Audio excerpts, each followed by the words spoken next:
Bonjour, mon nom c'est Mélodie, bienvenue sur ma chaîne. Aujourd'hui, je voulais vous parler comment on tricote en Magic Loop. Donc, on a besoin d'un projet tricoté en rond qu'on veut faire du Magic Loop dessus. Ce qu'il faut faire, c'est séparer là, nos mailles en deux. Donc, moi, sur chaque aiguille, j'ai mis un nombre de mailles égal. Puis ensuite, pour pouvoir tricoter, donc on voit que notre fil, il provient d'ici. Donc ça ici, c'est la dernière maille qu'on va avoir tricotée.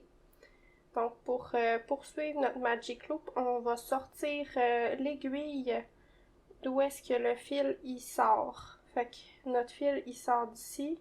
On sort cette aiguille-là du montage.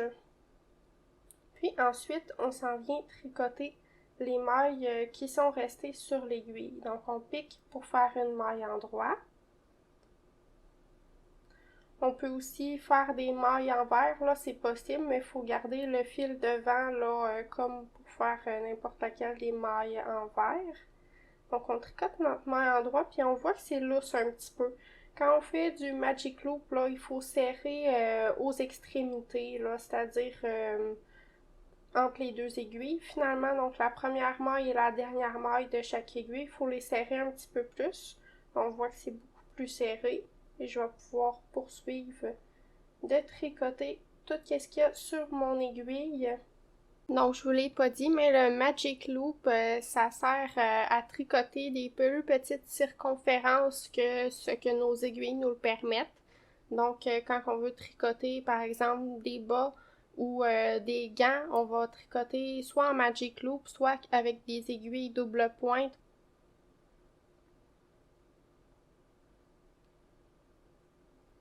Et voilà, donc quand on arrive à la fin, ce qu'on va faire, c'est qu'on va venir remettre l'aiguille sur notre tricot. Oh, pardon.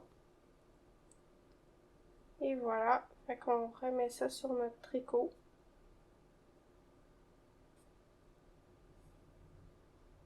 Comme ceci, fait qu'on est presque au point de départ, là, mais on a tricoté une sur deux des aiguilles. On peut se mettre aussi un petit marqueur là, après une maille pour savoir il est où notre début de tour, si on en a besoin.